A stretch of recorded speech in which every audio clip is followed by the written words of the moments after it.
I want to read through sections of 1 Kings 7. This is 1 Kings 6 through 8 is the section of 1 Kings that deals with the construction of and design of the temple.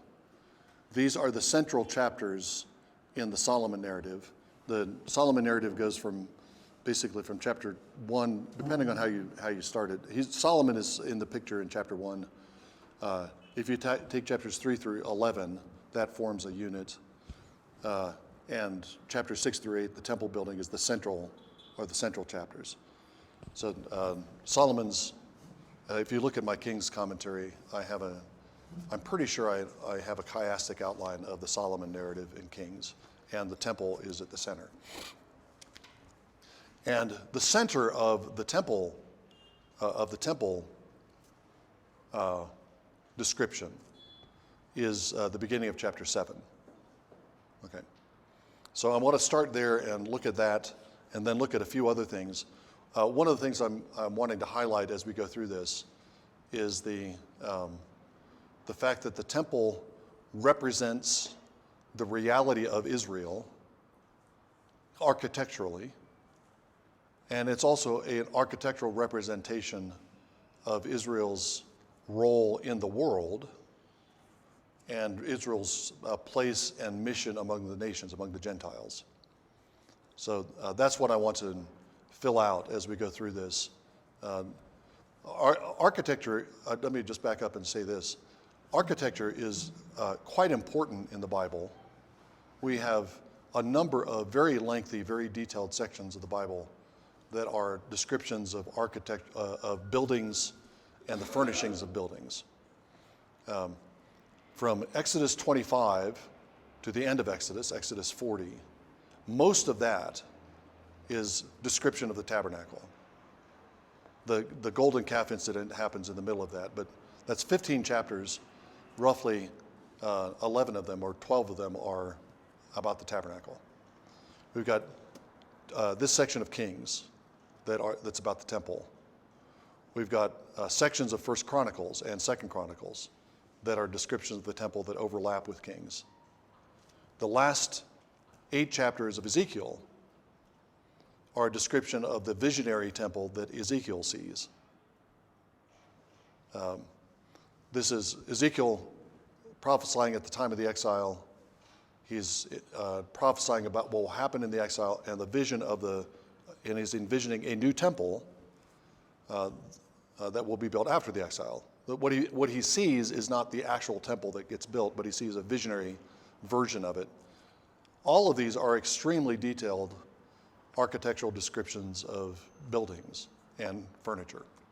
And then the New Testament passage that's closest to this is the very last part of Revelation, the revelation of New Jerusalem, particularly from Revelation 21:9 through Revelation 22:5, a fairly detailed description of the New Jerusalem, which is described as a city, it's a bride, but it's a city that it's a temple, basically a temple that's grown up into a city. So the city has features of the temple. So those are large chunks of text. Total of, I don't know how many chapters that would be. 30, 40 chapters of the Bible are devoted to architectural concerns and descriptions of architecture. So these are important to God, and I think they're important partly because of the way that architecture symbolizes who Israel is and symbolizes what Israel is supposed to be in the world. Okay, and we can think about that. I think I don't think our church architecture should resemble temple architecture. Apparently, Josh has told me that the construction of Orthodox churches in Ethiopia very much resembles the construction of Old Testament sanctuaries. Old Testament sanctuaries are places of gathering, places for festivity, but also places of exclusion. Only the priests go into the holy place. Only the priests actually go into the building in Solomon's temple. The people are always outside. That's not a new covenant building. Okay, the new covenant building, the new covenant architecture is founded on what happens at the cross, which is the tearing of the veil. And at the death of Jesus and in his resurrection, he's made a way for us to go into the inner sanctuary. So we shouldn't try to replicate this architecture. I think when we go into church, if you go into a church where the Lord's Supper is being celebrated, what do you see? You see an open Bible on the pulpit. You see bread and wine laid out on the table. You see a minister, a pastor, standing to preach. I think what you're seeing is the new covenant version of what is inside the most holy place. The most holy place had the Ark of the Covenant. It's the place of the presence of the glory. What's inside the Ark of the Covenant? 10 Commandments, Aaron's rod. Third thing. Can't hear you. Bread, yes, the manna. There's a jar of manna. Bread, word, staff. If you come into a church and you see bread and wine, you see a Bible, you see a minister, you're in the most holy place. The veil has been opened. Those gifts of God were hidden inside the most holy place, inside the ark, under the old covenant. The great blessing of the new covenant is that they're not hidden anymore. The mystery has been revealed.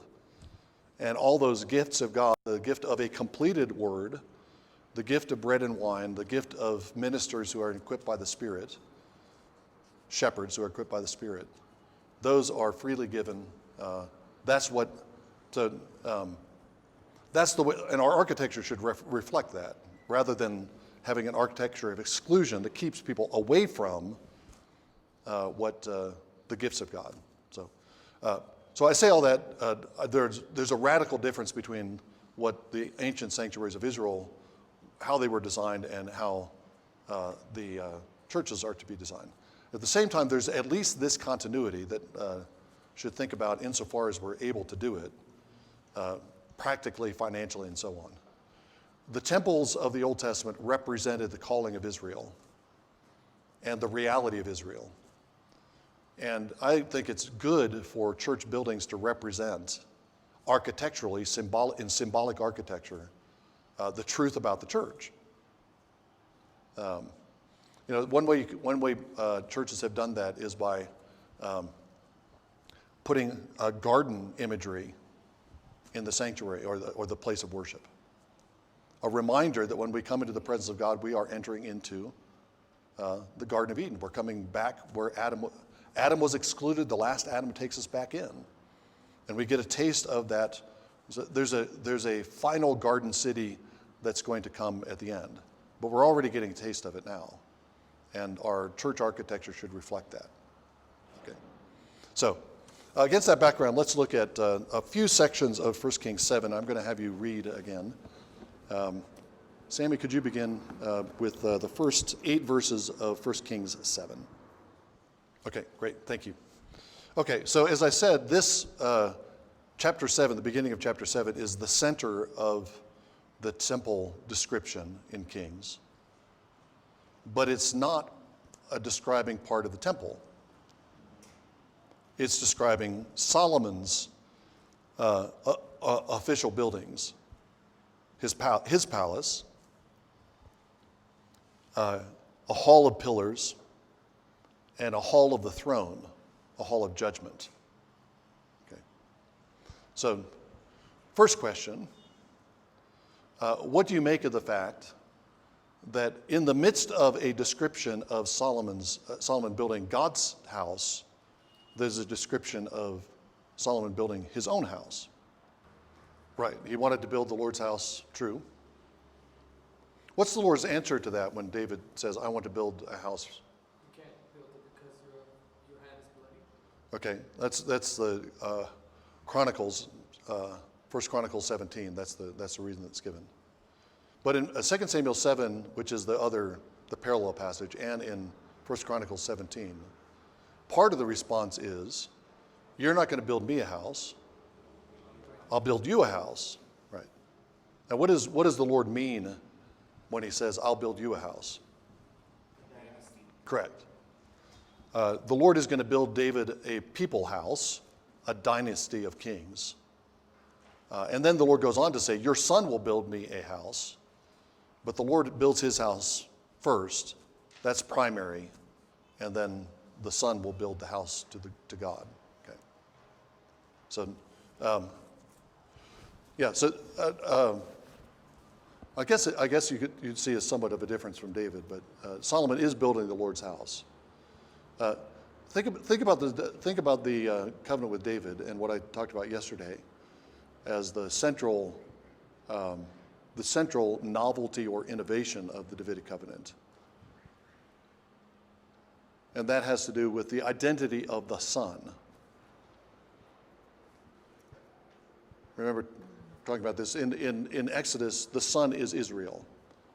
Israel is my son, let my son go. In the Davidic covenant, 2 Samuel 7, your son will be my son. The Davidic king is the embodiment of the people of Israel. He's the people of Israel in person. So Solomon is not just David's son, but he's Yahweh's son. And I think the reason for including the building of his own palace complex in the construction of the temple is because he's allowed, he's privileged to live next door to his father. His father is Yahweh. He's been adopted as Yahweh's son. Yahweh, the father, the high king, has a palace. And then Yahweh's prince, King Solomon, has his palace next door. So this is often read as a flaw in Solomon's plan, that he puts his own house so close to the temple. I think it's actually a sign of Solomon's stature and the stature of the kings of Israel, kings of Judah, that they have their house right next to Yahweh's house. What about the construction of these official buildings? Does any of that sound familiar from what we were talking about before the break? Cedar. Cedar is lining the temple. Cedar is a major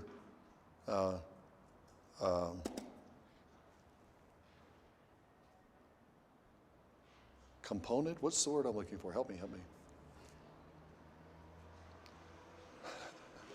Material.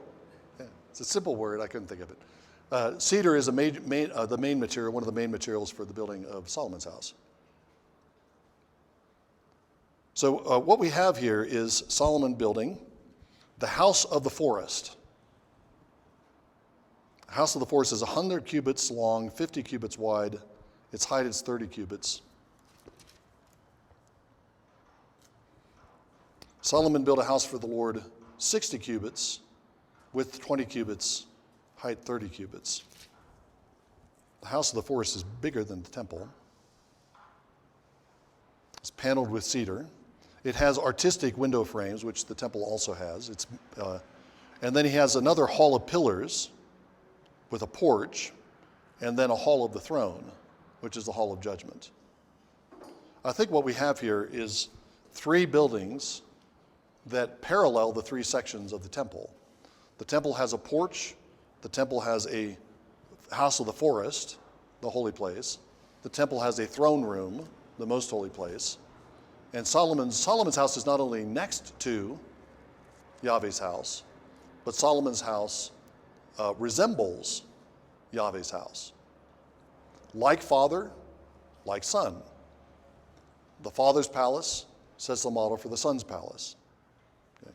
I think that's the logic here. This is not a sign of Solomon's pride or rebellion.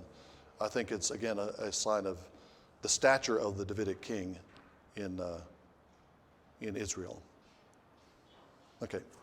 Brian, could you read from verse 13 to verse 22? 1 Kings 7 still. Okay, thank you. First note that I'll highlight is the craftsman who's constructing these pillars. I mentioned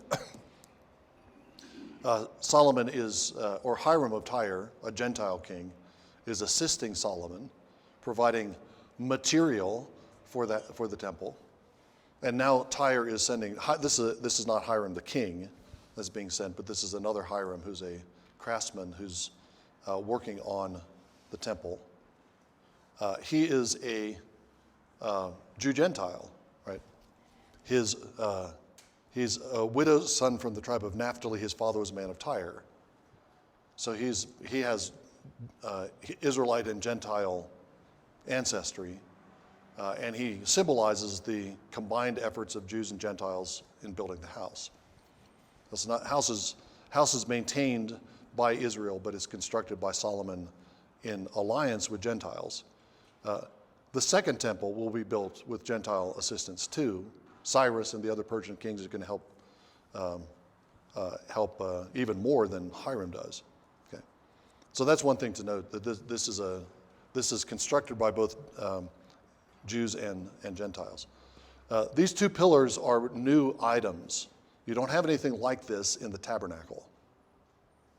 Okay, and these two pillars are large bronze pillars, 18 cubits high. You say roughly a cubit is 1.5 feet. You've got 27 feet high. That's a pretty tall pillar. They're not load-bearing pillars at all. They're not part of the construction of the temple itself. They're decorative pillars placed on either side of the doorway of the nave. So if you're out in the courtyard, you're looking toward the temple, you'll see these two pillars right at the doorway. If you're entering into the temple, if you're a priest and you're going into the temple, you pass between these two pillars as you go in. And anything that you noticed about the pillars as Brian was reading? Yeah. They were made of bronze. Right. Like the altar. Correct. The temple altar was made of bronze. Yes. And these pillars were made of bronze, and they were hollow. Maybe that has Yeah. temple illusion. Yeah. Yeah. They're made of bronze, so that's appropriate to the courtyard. As I said before, the courtyard furnishing is made of bronze. As you move closer in toward the most holy place, you're moving towards something more glorious and heavy, to gold. The hollowness of the pillars. What do you suspect is going on there? What would be the effect of that? Well, let's hold that for a second and think about what else is on this.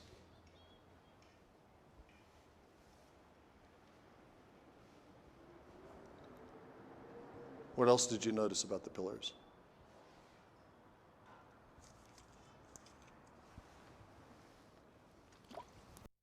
The capitals are described in a particular way.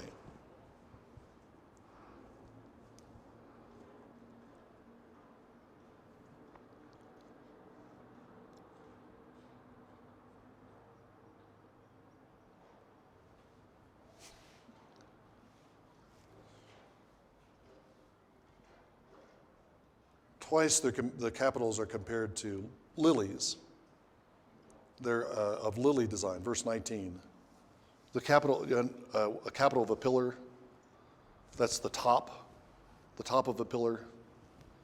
You have different kinds of designs, at least in Western architecture, you have several main kinds of design. Sometimes you have a kind of scroll at the capital. I can't remember if that's Dorian or Ionian. Sometimes you have the top of a pillar that is decorated with vines and plant-like things. I think that's a Corinthian capital. But this one looks like the blossom of a lily. Okay. So one dimension of this is that these pillars look like gigantic flowers. They're designed to be pillars that have blossoms at the top, and I think intended to conjure the idea that you're entering into a garden space, a place where the lilies grow to be 27 feet tall. Okay. I think that the hollowness has something probably to do with trying to find. There's chain work and there's pomegranates in rows. I don't know if it's here or maybe somewhere else that it talks about the pomegranates that would be affected by the breeze. They would be knocking against the pillar and causing the pillar to ring. So I think part of this it's designed to have a musical effect too. The pillars are described as having capitals, the pillar itself, and then they're set in bases. A 3-section pillar, which is, I think, intended vertically to represent what's represented horizontally in the temple itself. So you got the courtyard, the holy place, the most holy place. The pillar, you have the base, the pillar, and the capital. So when you're looking at the pillars, somebody looking at the pillars, a lay Israelite is never going to go into the temple and see what it looks like inside. But you get at least a hint of the structure of the whole temple in the way the pillars are designed. And there's one of the things that supports that is the idea that the chain work up around the top and around the base of the capital. So you have these chains and the pomegranates on the chains. And that kind of chain work is also part of the doorway between the holy place and the most holy place. So it's as if God is bringing out some of the hidden features of the temple, which only the priests see. He's bringing them out to the outside of the temple so that all the Israelites can now get a glimpse, at least, of the structure of the whole house. Okay. That's my theory. Read from verse 23. And to verse 26. Okay, this is again something new. This is not in the courtyard of the temple of the tabernacle. In the courtyard of the tabernacle, you had a laver, but this is called a sea. It's presumably a much bigger reservoir of water.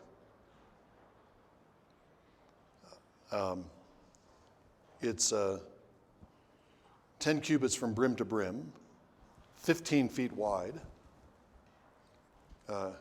Its height is 5 cubits, 7.5 feet tall. This is a huge bronze basin. You can see why it would be called a sea, and it's filled with water. The water is going to be used for washing sacrifices and washing the priests for cleansing rituals. And this giant bronze sea is elevated from the ground. The laver has a pedestal underneath it, but this is elevated even further on the backs of 12 bronze bowls. And the 12 bronze bowls are divided into groups of 3, with 3 each facing every point of the compass. So let's start with the easy part of this item. The 12 bowls represent the tribes of Israel. And the arrangement of 3 tribes in each direction. Anybody? Okay, well there's some links with Revelation, but when Israel get in the country, they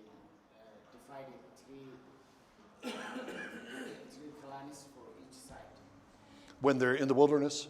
when they get the land. Ah, okay. Yeah, the division of the land. The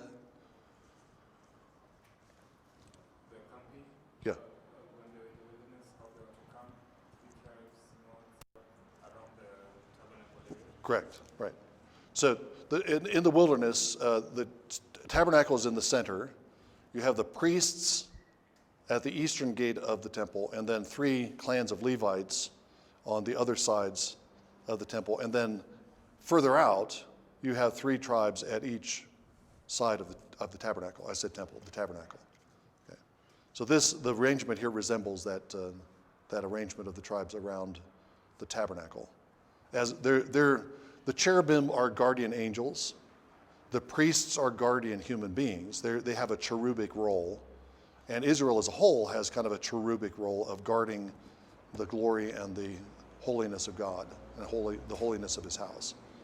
Okay, so you've got 12 oxen representing the 12 tribes, and they're holding up what on their backs? A great bronze sea. What does that represent? What vocation of Israel might that point to?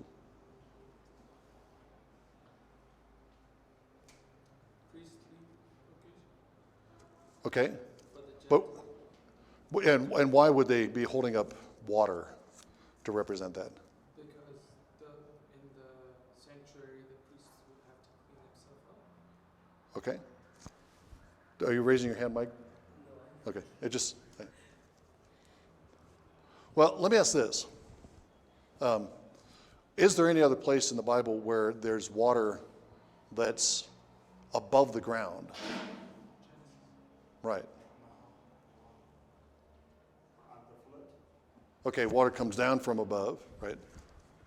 Yeah, but in Genesis, day 2, there's the whole earth is watery, and then God makes a firmament and puts water above the firmament, water below the firmament, and the firmament is the division that separates the water above and the water below. And that sets up a basic division in Scripture between heavenly waters and earthly waters. So water that comes from above often represents the blessing of God falling down. I mean, literally the blessing of rain. God sends rain to nourish the land, and the rain nourishes the land so the land can nourish everything else. Okay.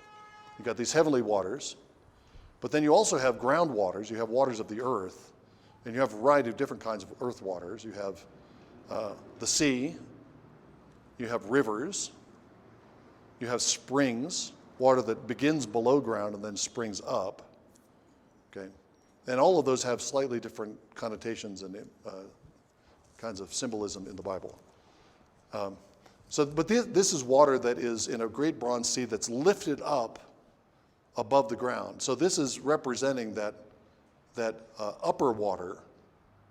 This water is not the sea is not just set on the earth. Okay. So I think what's being represented here is that Israel has. Do you know the figure of Atlas in Greek mythology? Atlas is the god that is the Titan. That sometimes you see him holding up the earth on his shoulders, or you can see him holding up the sky. Okay, he's the god he's the Titan, one of the Titans that revolted against Zeus, and Zeus put him in this, gave him this task of holding up the sky, lifting up the heavenly waters. And I think that's the kind of picture we have of Israel's role. Israel is the people that bears the heavenly waters that represent the blessings of God. Okay? They're the ones, if you want to get heavenly water, the water that flows from God, the life that flows from God, you go to Israel to find it. And the temple is the place where that water is symbolically present. If you want to receive the refreshing heavenly rains, you seek that at the temple. Okay, this bronze reservoir is called a sea. What does the sea represent in Scripture?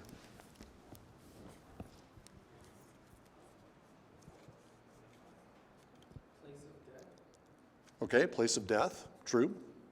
Like Jonah being thrown into the sea, goes down to the depths of the sea, is rescued out of the sea. And fishers of men. Like I think someone was speaking. Okay, It's good. in the Hebrew culture, sea is seen with some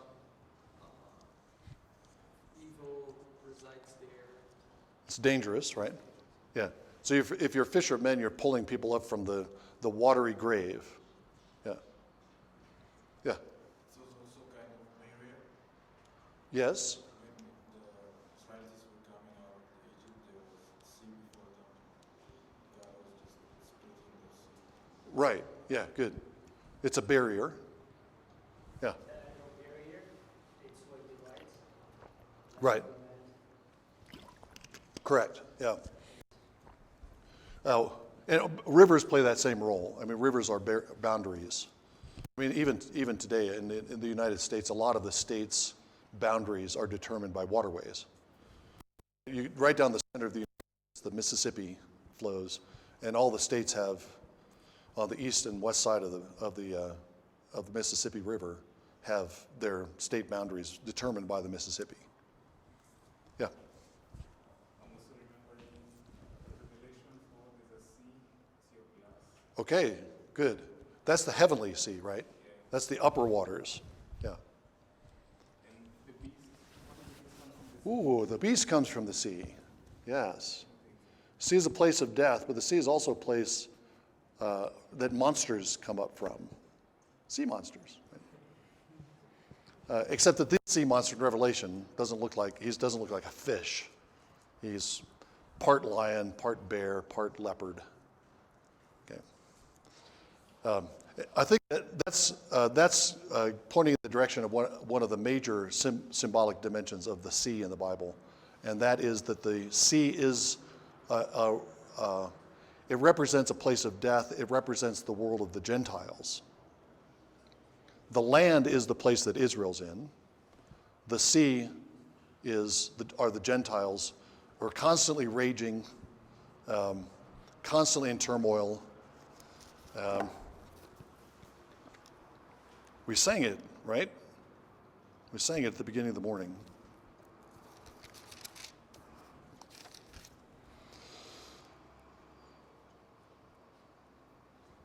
God is our refuge and strength, a very present help in trouble. Therefore we will not fear though the earth should change and the mountains slip into the heart of the sea, though the waters roar and foam, though the mountains quake at its swelling pride. What's that? What's the sea that's churning? The nations make an uproar, the kingdoms totter. Behold the works of the Lord, who makes desolations on the earth. The churning sea of Psalm 46 represents the churning and the tumult of the Gentile world. Okay. So I think this is, you can see that sometimes the sea overwhelms the land. The invasion of Gentiles in the prophets is sometimes pictured as a flood. Isaiah, talking about the Assyrians coming in, pictures it as a flood of water coming over the land and inundating the land. Those are the Gentiles. They're swallowing up the land of Israel and turning the land of Israel into a Gentile world, turning it into the sea. I think this is one of the, once you get that in your mind, then the transition from shepherds to fishermen suddenly has a depth to it. Because the leaders of Israel in the Old Testament are shepherds guiding land animals. The disciples are fishermen who are going to be sent out to the Gentile sea. Think of how much time Paul spends on boats at the end of Acts. Suffers a shipwreck toward the end of Acts. The Israelites who go on boats in the Bible are, Solomon sends out ships, but that's just like a one line. Jonah goes on a boat and is cast out. not many sailors in the Old Testament, but suddenly there's fishermen everywhere because we're making a transition from a land-based, Israel-centered mission to a worldwide mission. Okay. And Jonah goes to a Gentiles. Yes, exactly, right. Yeah. Yes. Yeah. Yeah, I think Jonah, the story of Jonah is playing with the symbolism of sea and land a lot. And the great fish that swallows him up is, if the sea is the Gentiles, then great fish are going to be representatives of great Gentiles. At the end of Jeremiah, Nebuchadnezzar is described as being like a huge sea monster that keeps swallowing up all the other fish because he's an imperial conqueror. Okay, yeah. And even Habakkuk, the fisherman with the dragon heads. Yeah, yes, There is sea imagery. yes, right, good. Okay, so now think about to the temple. 12 oxen representing the 12 tribes of Israel holding up a sea.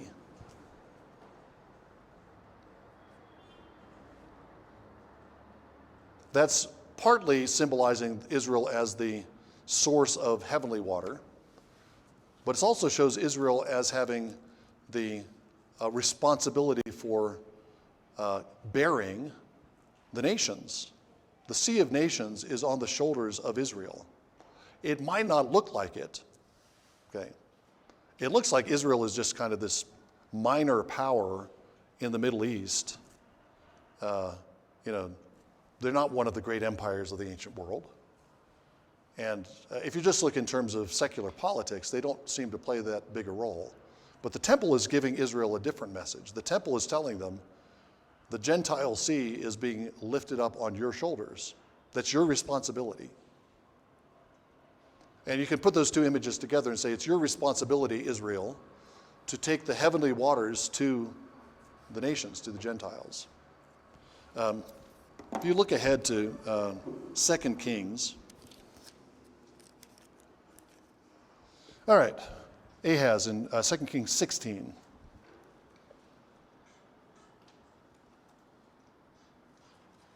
Uh, 2 Kings 16:17. This is King Ahaz. King Ahaz is a king of the southern kingdom, but he's an unfaithful king. He's the father of Hezekiah. He's an unfaithful king. Verses 10 and following tell us he goes to Damascus, visits Damascus. He sees an altar there, and he says, hey, I like that altar. And he comes back with blueprints for an altar, and he makes an altar like the altar of Damascus and puts that altar in the temple and takes the altar of the Mosaic Tabernacle, which has been in the temple, and puts it over in a corner. Okay. He's replacing the Lord's altar with an altar made after the pattern of a Gentile altar. But then look at verse 17. King Ahaz cut off the borders of the stands. We're going to look at the stands in a second. And removed the laver from them. He also took down the sea from the bronze oxen which were under it and put it on a pavement of stone. Okay. Practically speaking, what Ahaz is doing, I suppose, is what many of the kings of Israel do, which is plunder the temple for treasure so they can pay off Gentile powers that are threatening them. Nebuchadnezzar plunders the temple in Jerusalem, but long before Nebuchadnezzar plunders the temple in Jerusalem, the kings of Judah had been plundering the temple for generations. Whenever an invader came in, they would take gold and bronze and silver from the temple, and they'd give it to the Gentiles to pay them off so that they would leave. Okay, we'll talk about that a little more in a second. So I think that's probably what he's doing. You've got these bronze oxen there. That's a lot of bronze.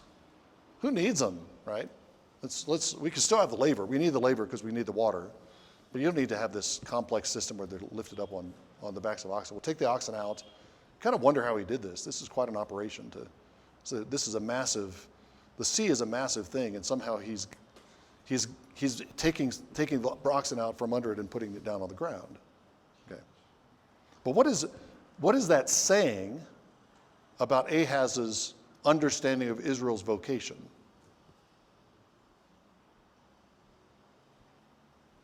Practically speaking, I think he's just paying somebody off The message, though, the message of the original construction is the Sea of Nations is on the shoulders of Israel. If you put it on the ground and remove the oxen, then Israel is taken out of that picture. You still have a kind of representation of the nations, but it's no longer supported by Israel. They're not responsible anymore? Right. I mean, that's the message that's the implied message, at least, of Ahaz. We're just like any other nation. We're not. It's kind of arrogant, you know. I'm reading this into Ahaz's attitude, but this is the message that he's sending. It's kind of arrogant for us to think that the whole world depends on us. So I'll just remove that symbol of Israel holding up the nations, and I'm going to and this fits with other things Ahaz is doing. Ahaz is making the temple more like every other temple. He redesigns the altar. He's already taken gold and silver from the treasures of the temple. So Ahaz is kind of reducing the status of Israel, and he does that symbolically in the architecture of the temple. Okay. So again, I'll develop this in a second, but one of the ways that Israel holds up the nations is by maintaining the temple as a house of prayer for the Gentiles, for the nations. And that's Israel's job, is to maintain that house so that it can be a place toward which not only Jews but also Gentiles pray. We'll talk about that more in a second. A.B., could you read from back up to verse 27 and then read to verse 39? Okay, thank you. All right, so you have the sea. That's an innovation in the temple. That didn't exist in the tabernacle. These 10 stands, as they're called, are also new. These 10 stands include basins that are going to be full of water. That's mentioned toward the end of the description. 10 of these things. So this is part of the water system of the temple. And just we could pause there and think about the significance of that by itself. If you go into the temple courts, you see a huge bronze sea. You see these 10 stands of water. It's a well-watered place, that's another part of the garden imagery. That phrase that I just used, well-watered place, comes from Genesis 13, when Lot is looking to move towards Sodom. He decides to go towards Sodom because it's a well-watered place, like the Garden of God.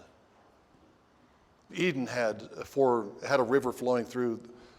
A river flowed through the garden, and then it split into 4 rivers from the garden and goes out to the 4 corners. So Eden, the original Eden, is a well-watered place, and you've got a temple court that has all these water features to it.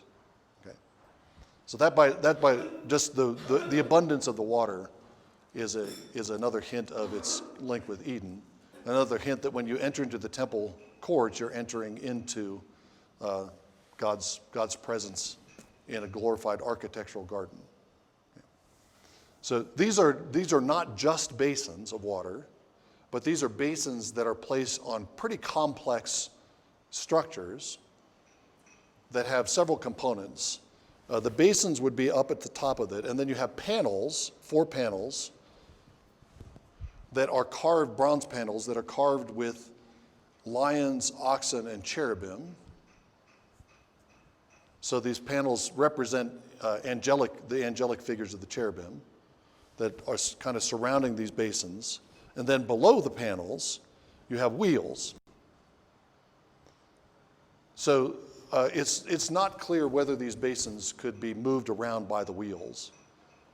Maybe so. I'm not sure the wheels would support, because you've got a lot of water. You've got very heavy panels. So it's not clear that they were designed actually to be wheeled around. But at least they're representing a mobile water source. Okay. Water on wheels.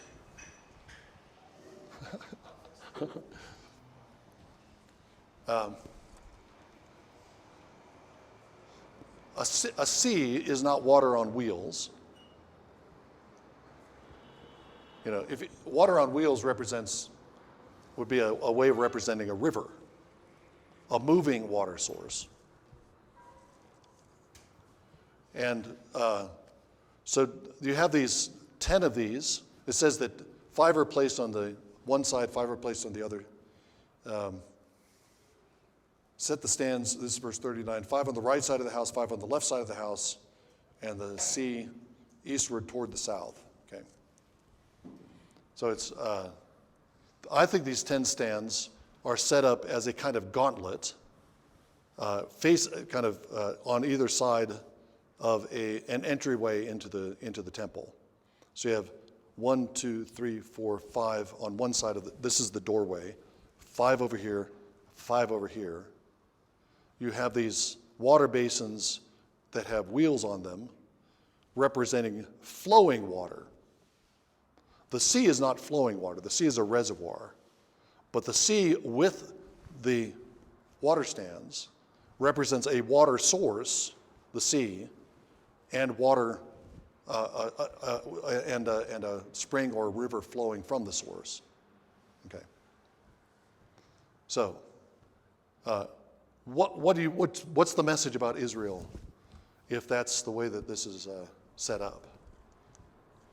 The message about the temple.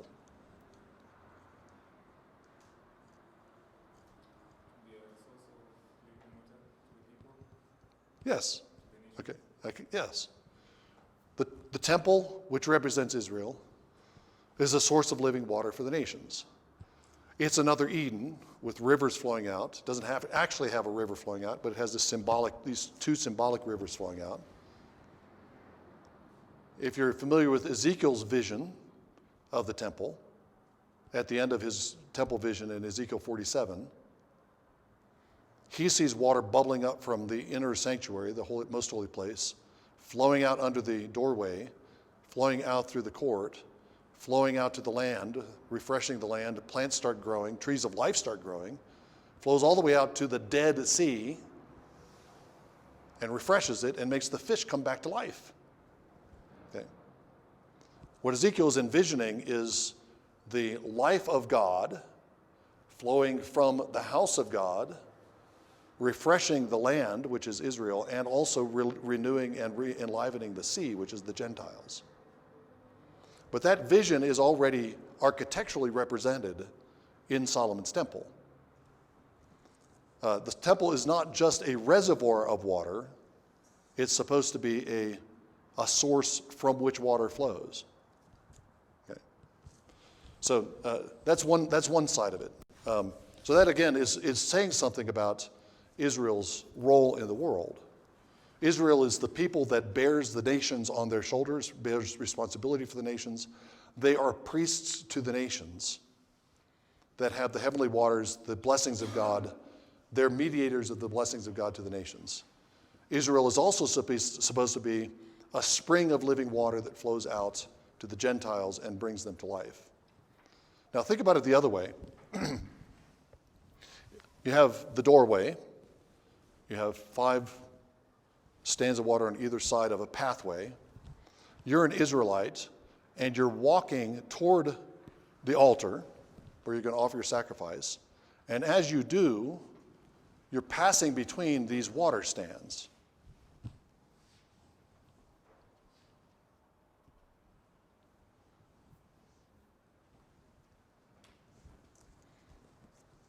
Does that make you ring any bells?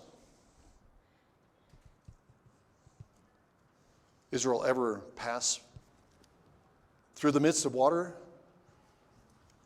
Right. It's an Exodus. It's an Exodus image. It's crossing the Jordan into the land. Every time you go to the temple to offer sacrifice, is that like you're renewing the Exodus? You're passing between this symbolic water walls. You're going up to the altar. This is a small mountain. And your animal's going to go to the top of that mountain and be transformed to smoke to go up and to be a sweet-smelling savor in the Lord's nostrils. You're reenacting that whole sequence as a worshiper. Okay. So the symbolism of the water, I think, goes both ways. On the one hand, it's water flowing out from the temple and from the people of God. It's also the passageway back in. You're passing between the water. It's also an image of cleansing, right? You're not actually being sprinkled with water, but you're passing through the water, and that's a purification, act of purification. Okay.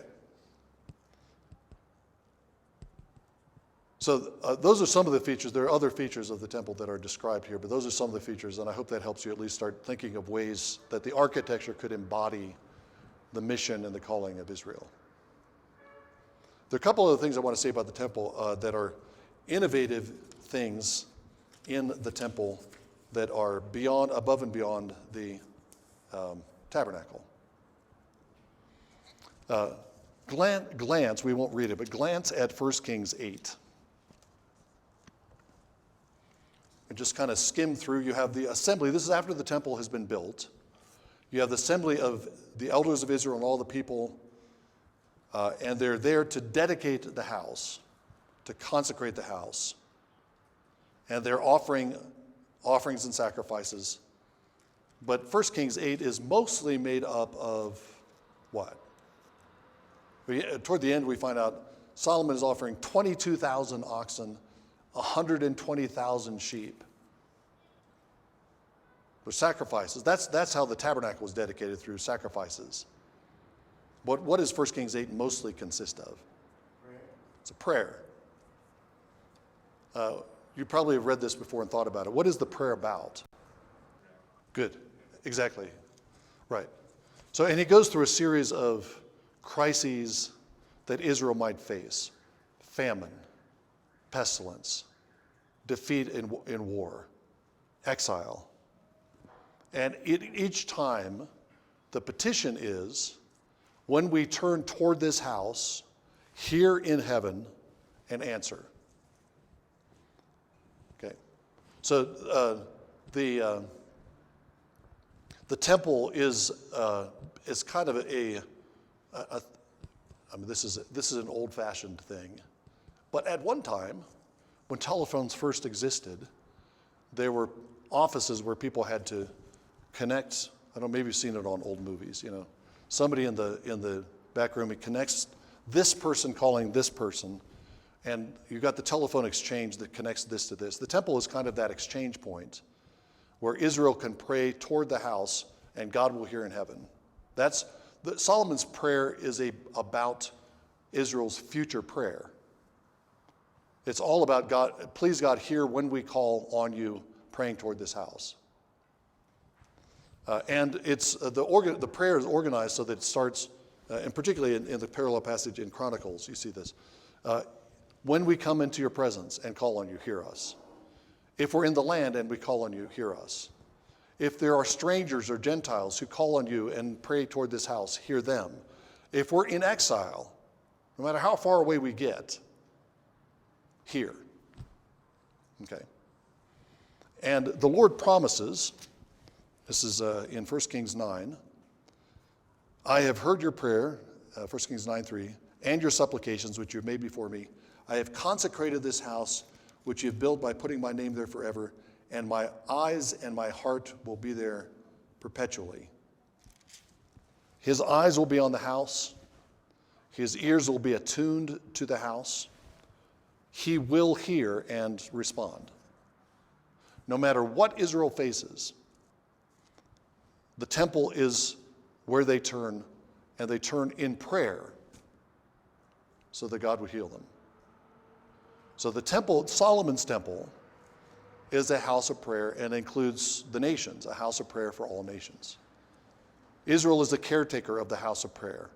But all the nations, if they will turn to the house, they can pray, and God will hear. Look at verse 41 of 1 Kings 8.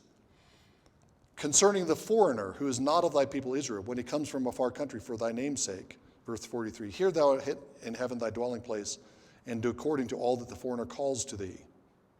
It's not just a house for Israel. When Jesus says, he's quoting Isaiah when he says, this house shall be a house of prayer for all the nations. He's quoting Isaiah, but that wasn't an idea that started with Isaiah. It starts with Solomon's prayer. Prayer becomes something much more, it's much more prominent in the temple dedication. There are apparently no prayers, as far as we know, there were no prayers at the dedication of the tabernacle. At least no prayers recorded. But the temple is a house of prayer. It's still a house of sacrifice, but now in addition to that, it's become a house of prayer. Now, let's think about how that develops in the history of Israel. Solomon says, if a man sins against his neighbor, forgive him if he prays toward this house. When your people are defeated before an enemy, hear us when we pray toward this house. When the heavens are shut up and there's no rain, when we pray toward this house, hear us. If there's famine, pestilence, blight, mildew, hear us when we pray toward this house. If we go in battle against our enemy, hear us when we pray toward this house. Okay. All of those things happen in the history that's recorded in Kings. Israel has enemies that defeat them. They have drought. They have famine. They have pestilence. They lose battles. And how many times do you think they pray toward the house?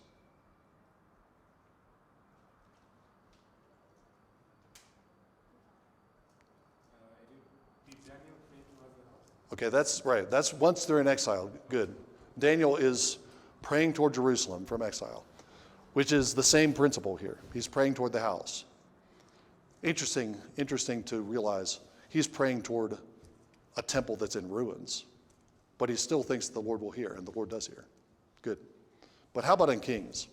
How many times in Kings does anybody take advantage of this?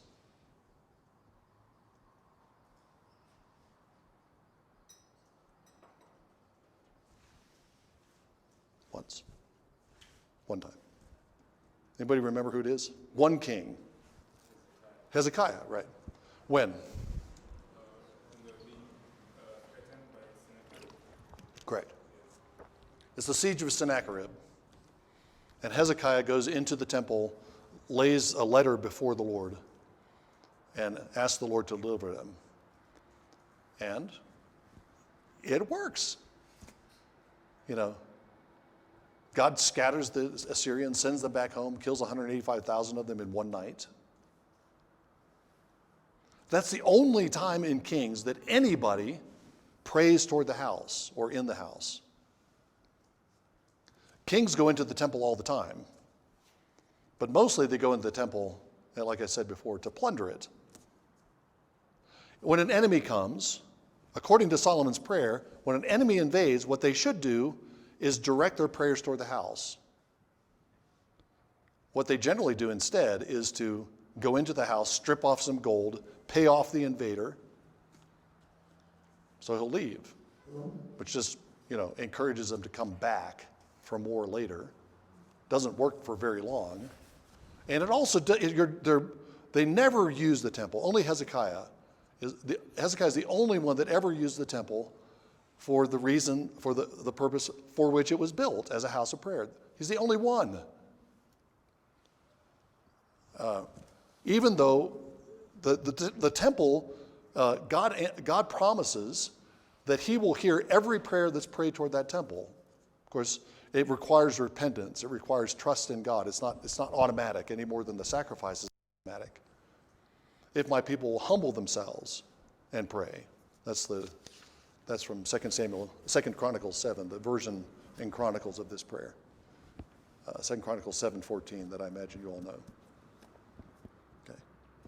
Okay. They have not because they ask not. That's one of the themes of Kings. They don't get delivered because they don't ask to be delivered. And the temple doesn't protect them and rescue them because they don't use the temple the way it's designed to be used, which is as a place of prayer. How would we think about this in the New Covenant? Is there a temple toward which we direct our prayers? Christ? Yeah. I mean, the answer to every theological question. Jesus. Yeah. Jesus. Yeah. Yes. Jesus is the living temple. And I think everything that is said about Solomon's temple, we should think about how that applies in our prayers to Jesus. If we're in any kind of circumstance, any kind of difficulty, Jesus, the Father, promises to hear as we pray in the name of Jesus toward the temple, the living temple that is Jesus. He's the bearer of the name, and the Father promises to hear. Whatever you ask in my name, the Father will give it to you. And again, as James says, we have not because we ask not. That's one of the quite striking messages of Kings. We've got this great setup, but we've got to make use of it. Okay. One other thing I want to highlight about the temple that's an innovation over the tabernacle. The temple is a house of prayer. It's still a house of sacrifice. All the sacrifices that took place at the tabernacle are also taking place at the temple.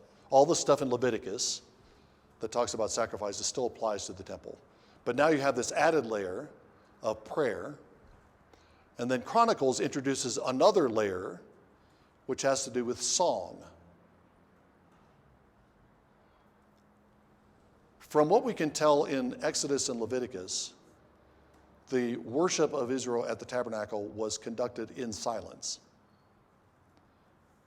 It probably wasn't, in fact, but there are no prescribed words that you say when you offer sacrifice. There are times when the high priest offers the goat as a scapegoat on the Day of Atonement, he confesses the sins and uncleannesses of Israel on the head of the scapegoat. So he says something.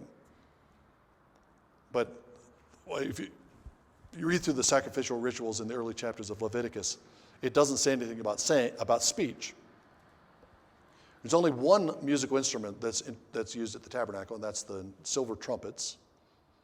And the silver trumpets are not used. They're not used during the worship of the tabernacle. They're used to summon people to the tabernacle. They're used to alert people that they're moving on from one camp and moving on to the next camp. But then once David builds, before the temple is built, David is reorganizing the priests and the Levites and creating a Levitical choir and orchestra that will offer musical praise to God at the temple. 1 Chronicles 25, I'll just read a bit of this to give you the flavor of it.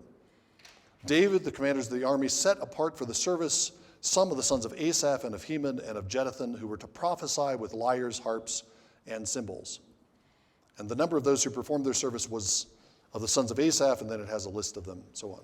I'm not going to read all those names. Verse 6, all these under the hand of their father to sing in the house of the Lord with cymbals and harps and lyres for the service of the house of God. Asaph, Jeduthun, and Heman were under the hand of the king.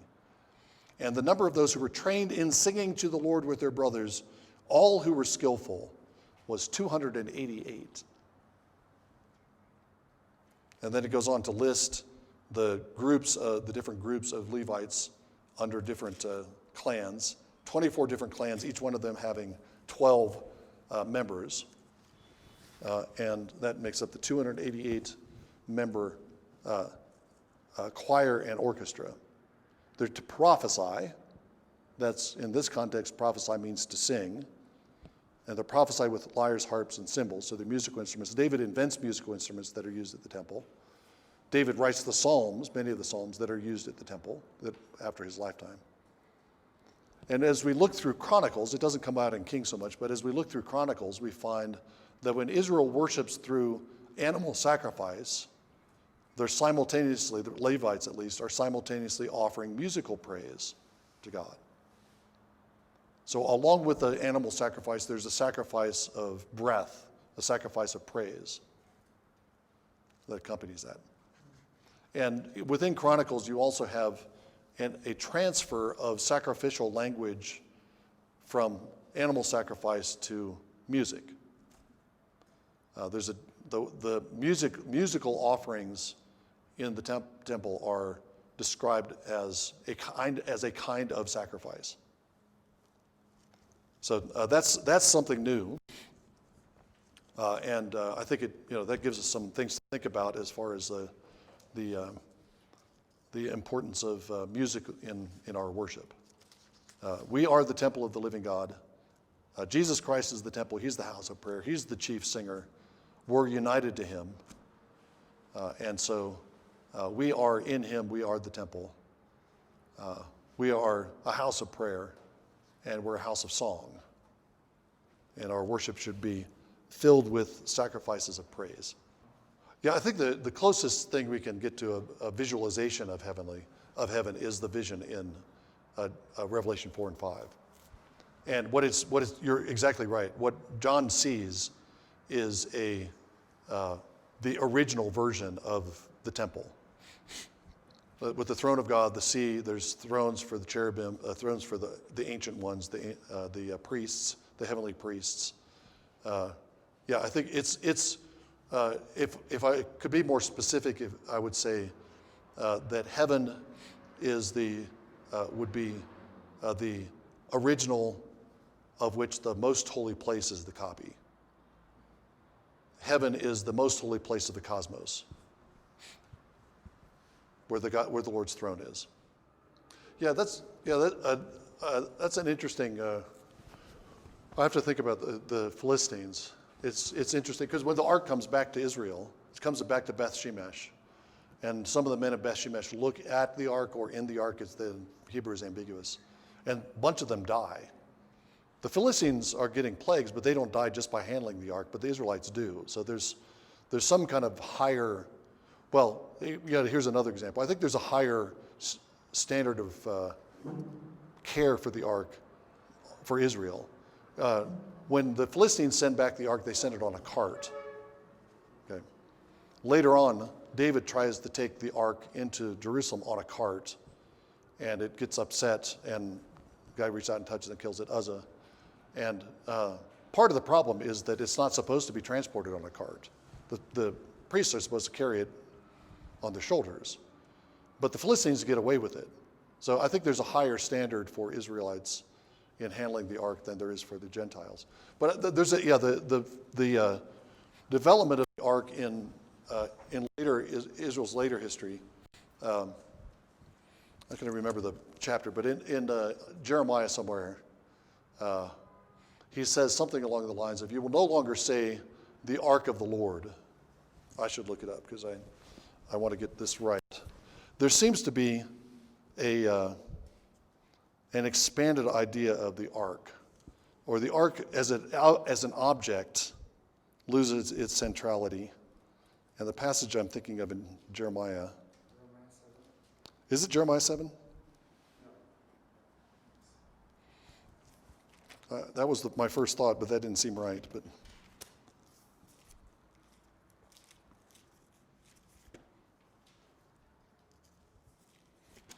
okay.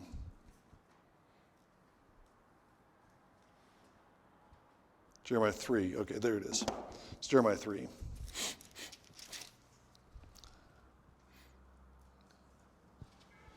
I'm breaking in the middle. Jeremiah 3:16. "It shall be in those days when you are multiplied and increased in the land, declares the Lord. They shall no more say the ark of the covenant of the Lord. It shall not come to mind, nor shall they remember it, nor shall they miss it, nor shall it be made again." Sounds like it was destroyed. "At that time they shall call Jerusalem the throne of Yahweh, and all nations will be gathered to Jerusalem, for the name of Yahweh. Nor shall they walk anymore after the stubbornness of their evil heart." So that seems to be saying that the ark has somehow expanded into the city. The city becomes the throne of God, the way the ark was in the earlier part of Israel's history. And I think that there are other indications in the Old Testament that Jerusalem takes on an elevated status after exile. It becomes a holy city in a way that it wasn't before. So how that fits into priest, king, prophet, I'd have to think more about. Yeah, there's a couple responses to that. I don't know if these all fit into coherent response, but on the small scale, if you're looking at the early chapters of Samuel, that's certainly the theme. The glory is departing. I mean, that phrase is used after the ark is captured. One of I don't remember which Hoffneier finished, his wife gives birth, and she names her son Ichabod, the glory is departed. So that's definitely a theme in those chapters. And I think overall, but another item in that series of thoughts is that David shows a lot of concern for the ark. He wants to bring the ark into Jerusalem.